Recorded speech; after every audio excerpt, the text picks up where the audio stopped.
I've got 3 passports. Three passports from different countries. Yeah, and they're all legal. I was born in the US. Yeah, my mum's side of the family and my dad is from the UK, grew up in Australia. So when I was 20, there was an opportunity to go on a cricket reality television show, as to say, and amazing opportunities off winning the back of that. Being an all-rounder in our team, having impact when I get the chance. I'm not going to be the star performer necessarily. I just want to be, a solid contributor that people can rely on. He's low-key, he's good character. We play a bit of football in the warm-up together. So I've enjoyed getting to know Lockie, and he's just a gun-fast bowler as well. The thing is, I don't usually tell dad jokes, but every time I do, he laughs. Are you local or are you just from around here? Welcome Ian Holland, as they say Dutchie, and we'll talk a lot more about your nickname. But welcome to our podcast. We are just trying to have some fun conversations, and the whole objective is we want to get to know you a little better. Haven't really got enough time with you, I feel, but through this podcast, I think a lot of interesting things will come out. Thank you. Thanks for having me. I'm looking forward to the chat. Yeah, and the number of hats you wear is going to be quite interesting to talk about each of those, right? Yeah, no, always juggling a few different hats or passports or where we are in the world. It's good fun. So I think that's a good note to start with. While I was going to start with Washington Freedom, but I feel let's start with your passports. What's the story? Yeah, I've got 3 passports, as I like to tell people. 3 passports from different countries. Yeah, and they're all legal. No, but I was born in the US, so I was born in Wisconsin, and my mum's side of the family are all American. They still live in the States, and my dad is from the UK originally, but grew up in Australia. So spent my first few years in the States. As I said, Wisconsin, so I'm a very passionate Green Bay Packers supporter. And then when I was 2 or 3, we moved out to Australia, Melbourne, and that's where I've sort of grown up. I would refer to Melbourne as home. I sort of spent my life there, and in sort of 2017, after having 4 or 5 years of playing cricket in Victoria, I then moved to England, and I've had a sort of 8-year career playing county cricket since then. So I've been very fortunate to firstly have the opportunities to have 3 passports, but then to play cricket on all 3 of them is pretty special. So it's a bit different. It's quite a unique sort of cricketing story. Yeah, and now USA, MLC. So it's just building on to what you've been doing in a couple of countries before this. Yeah, it's so cool. Like this league now, the MLC's, it's exciting. It's growing, and it's really cool to come back to America and spend more time here and help be a part of a growing game. And it's amazing to have some of the players that we've got in our team and also in the competition. It's I'm really enjoying it. Yeah, and a lot more to talk about them, but let's talk about something which probably would be one of the most fascinating stories of this podcast today. Your cricket journey, right? You call Melbourne your home. Your cricket journey started in Australia, but not in a usual way which people would imagine, right? Yeah, I know what you're referring to, Cricket Superstar, the TV show that I went on. So when I was 20, there was an opportunity to go on a cricket reality television show, as to say, and I went on it sort of not really knowing what to expect, but got some amazing opportunities off winning the back of that. It was an incredible life experience, and through winning that I got a rookie contract for my state. Wow. And that sort of gave me a foothold into a professional career, and I'd say it's sort of helped fast track me at that point in my career, and as I said, gave me some opportunities that I would have never dreamt of. So it was cool. And what was the process like? Like what was your day at the competition there, and how were you judged? Yeah, so it was quite unique. Alan Border was the judge, wow. So the godfather of Australian cricket. and it was essentially an open trial for every state in Australia, and they sort of selected 60 players to come on to like an intensive weekend of training and selection, and then out of that they picked 15 to go on to the show. So I was able to make it through that, and then yeah, once we were on the show, it was everyone lived in this house up in Brisbane, and we would train, we'd play games, we'd do silly, funny challenges that would look good on TV, and every week people would get sent home.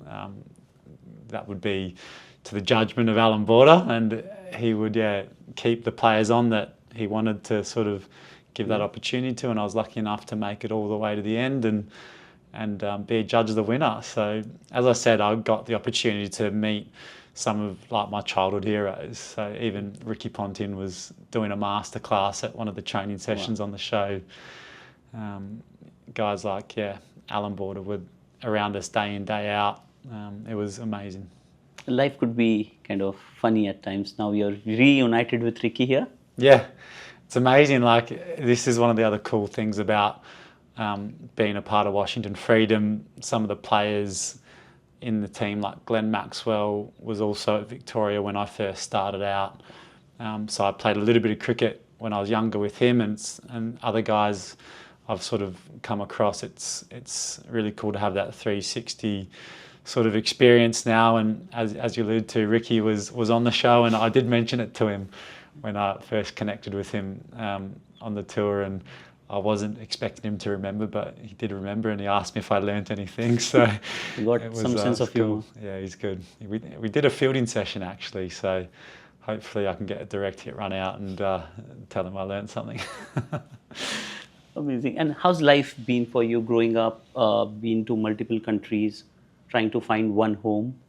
Yeah, it's I'm very fortunate. Like, I had a great upbringing in Melbourne, and very supportive family network backing me to chase sort of my cricketing goals. And yeah, like I sort of said, it started in Melbourne, and then the opportunity to go to England happened off the back of my dad having UK citizenship. So I was able to have another crack in the UK, which has worked out nicely. And then again, the opportunity with the MLC has sort of popped up the last few years. So I'm very fortunate to sort of have had however long I've had, 12 years in the game. Being a professional cricketer, I still pinch myself. I was never the first picked in any team. But yeah, I think, just having that sort of resilience to keep going after what you want, and things I think work out if you keep a good attitude, keep working hard, and hopefully still got a few more years of cricket left in me.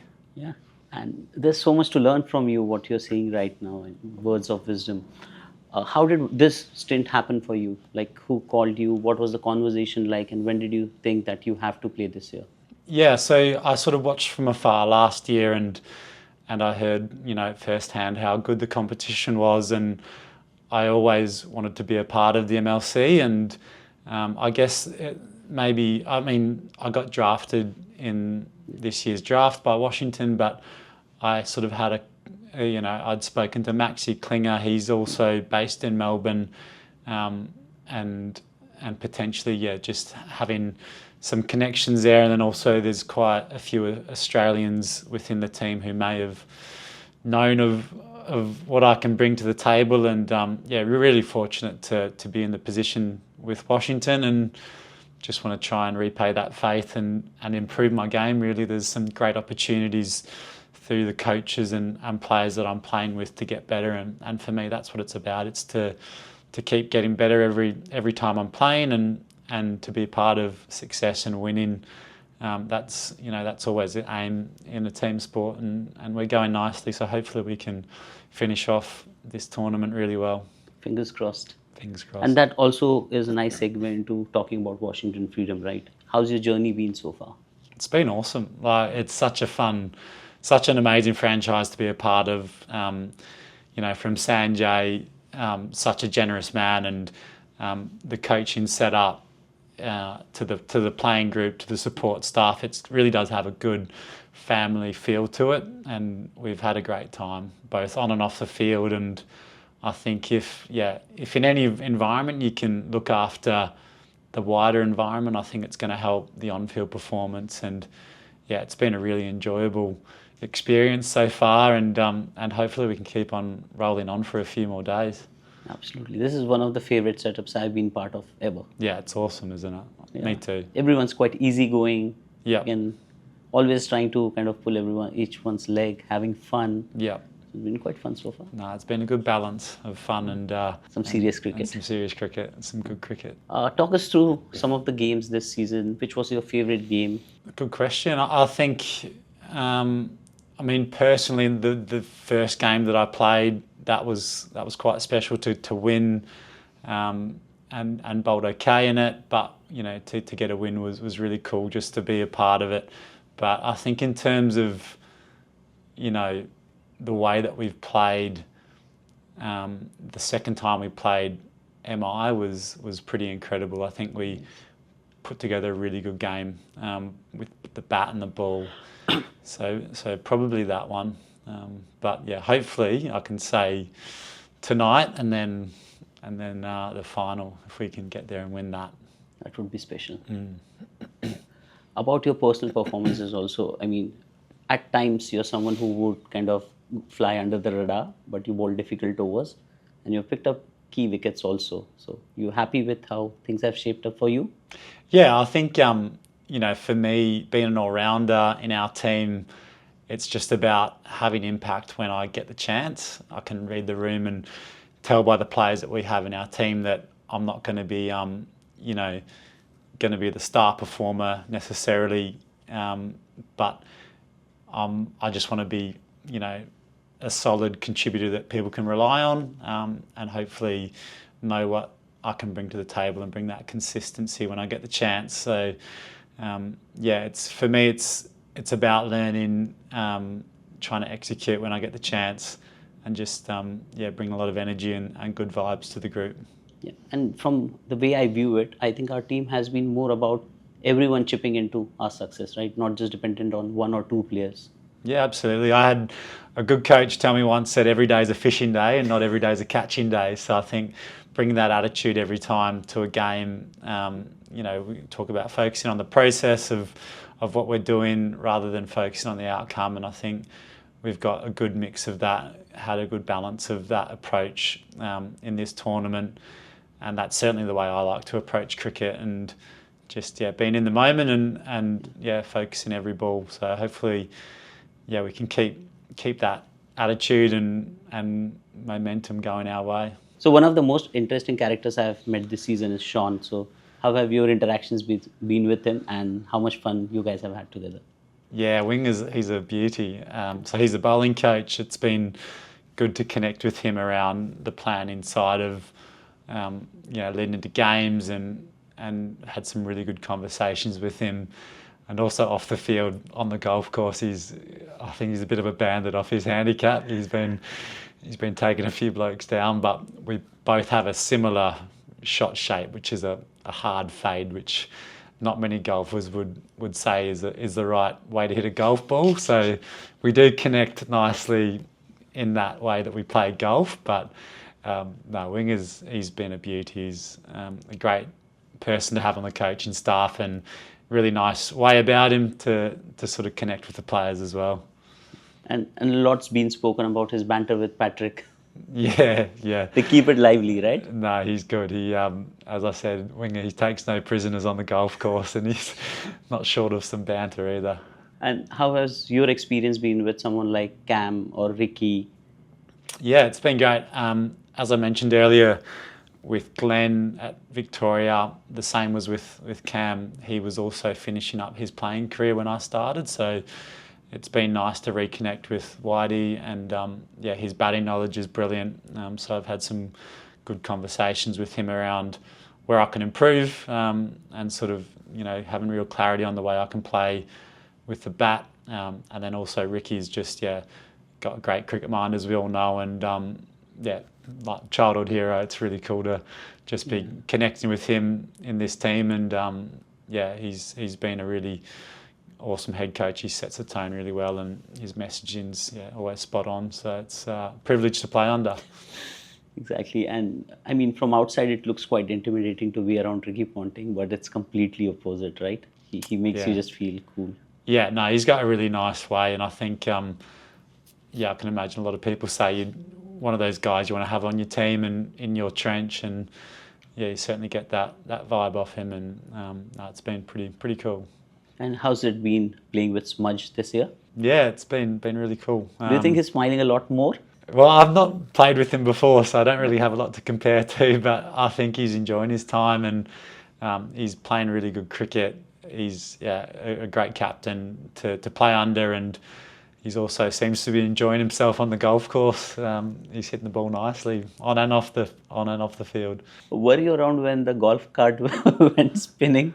I heard about that. I wasn't around, but yeah, I've seen a photo. There's quite a steep hill by the look of it. Yeah, I think we'll have to probably talk to Steve or Travis about it. Maybe ask them about it. Would be nice. Okay. Moving on, what does life look like for you? What's after MLC? Yep, so after MLC, I'll go back to England. Looking forward to a couple of months of good cricket there. And then I'll go back to Melbourne and spend the England winter / Australian summer in Melbourne. Good chance to reconnect with family and friends. Me and my wife will head back there for sort of five and a half months, and I can do my training there and also play grade cricket. So that's sort of what the next sort of 6 months look like, and I love getting back to Melbourne and being able to have a nice routine in life. Have some good consistent training, coffee, work on a few things outside of cricket as well. So it's a nice chance to bring some balance into life. When you spoke outside cricket, there are a few things. I think there's one thing we should talk about. I saw it somewhere here. Oh, there it is, just sticking in there, the barnacle. Barnacle. So the barnacle it looks quite cool. But I just want to know, what is it exactly? Yeah, so this is a bit of a passion project me and a mate have been working on for a couple of years. So the barnacle, it's actually a 12-hour clock / compass that you can stick onto like a surfboard, snowboard, kayak or stand-up paddleboard, and it's going to tell you the time. And I know you might think the elephant in the room, why wouldn't you wear a watch? But yeah, in those adventure outdoor sports, I think having an alternative to wearing an expensive watch is a good idea. And yeah, the idea came about when we used to surf and would lose track of time. And so we've essentially built out the concept over the last couple of years. And it's made from, giving a full plug here, renewable plastics. But we're actually go on. I mean, I'm quite intrigued. Yeah, so it's made from renewable recycled materials. We're going to actually do a Kickstarter campaign. So we're going to crowdfund, hopefully have some good feedback and some interest, and then we will fully launch the product online with hopefully getting a bit of funding from Kickstarter. So yeah, it's been good to, as I said, balance life out from just playing cricket, and it's quite exciting. We've learnt a lot through just building out this product. It's quite interesting. Yeah. And you have some merch going on as well? Yeah, we've got a hat that we're gonna bring out as well. That's gonna be, it's made from recycled materials as well. So we're doing our thing for our carbon footprint as well. I think being on brand with looking after the planet is important. But it's been a really fun sort of journey so far, and hopefully some exciting steps in the near future. And when do you think we would expect to see this in the market? Yeah, so like I said, we're going to do the Kickstarter in about 6 to 8 weeks from now. That will give us probably a lead time of another sort of 4 to 6 months to then bring it to market. So hopefully early 2025 you might be able to see them on the shelves, but we'll certainly be selling them online. And you'll get some when you come here again. Yeah, I'll be sticking them everywhere. So the thing is, they stick to your surfboard, and once they stick on, they don't come off. But I'll be sticking them in the change rooms, right, where you get a bit of media traffic. Who knows? Yeah, why not? Stick one on the back of my cricket bat. Maybe we'll do a complete feature next time around. Yeah, sounds good. Take us through what it means and maybe go out on a surfing. So that's been a bit of a side sort of project outside of cricket. Yeah.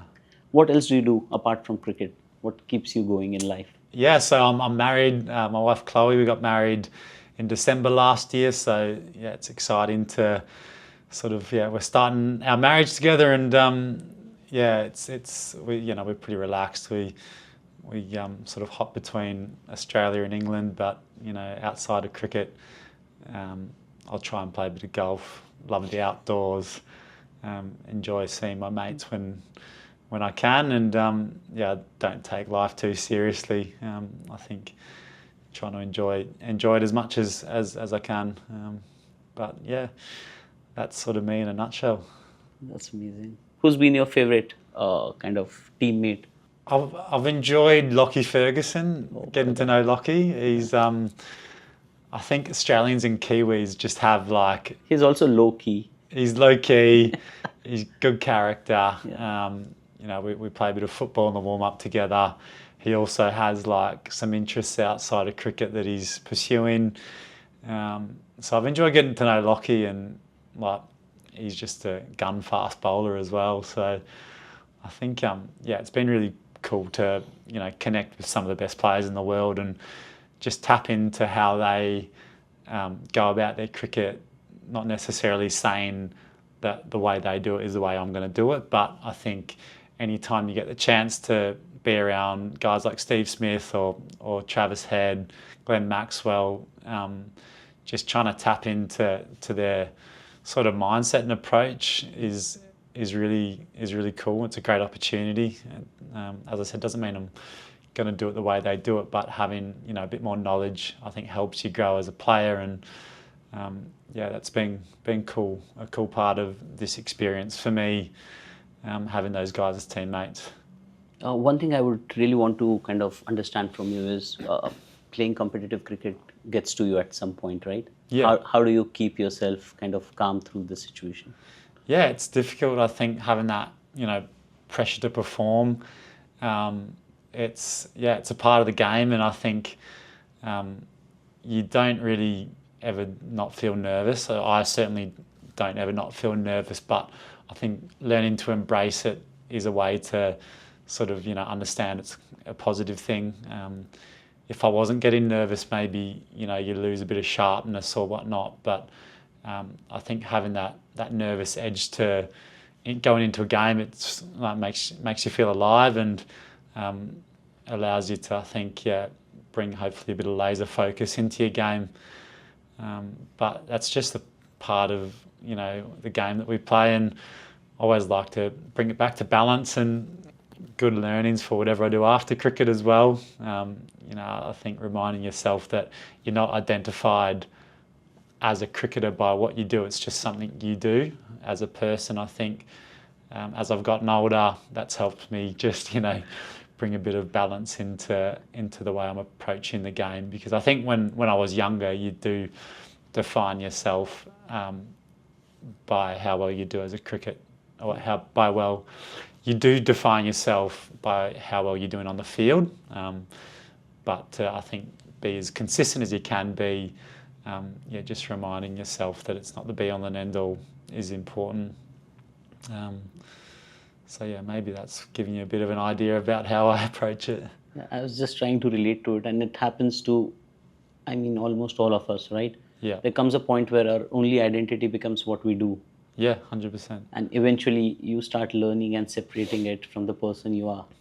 For sure. And it's not like you get stressed or anxious just through cricket, like it's a life thing, isn't it? So, having that approach across everything you do. If you're in a situation where you're shitting yourself, then how do you cope with that? I think playing cricket in high pressure scenarios is that's a good positive from what we do as cricketers.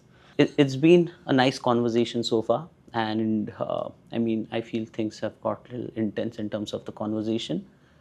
Let's lighten the mood a bit. You know quite a few dad jokes, so Oh. we'll see if the crew here can stay without laughing. Okay, yeah. Okay, guys, it's a challenge. The thing is, I don't usually tell dad jokes, but every time I do, he laughs. Come on, you get it, don't you? Are you local or are you just from around here? I think I didn't get that one. Okay. No, that's it. I can't do any more. We did some dad jokes here, most of which seems quite inappropriate for the camera. So we'll cut those. Good But idea. thank you for joining us, having this conversation. I feel I know you a lot better now, and hopefully all of them who are watching would also feel the same. So big thanks. Thank you very much for the chat. Very enjoyable.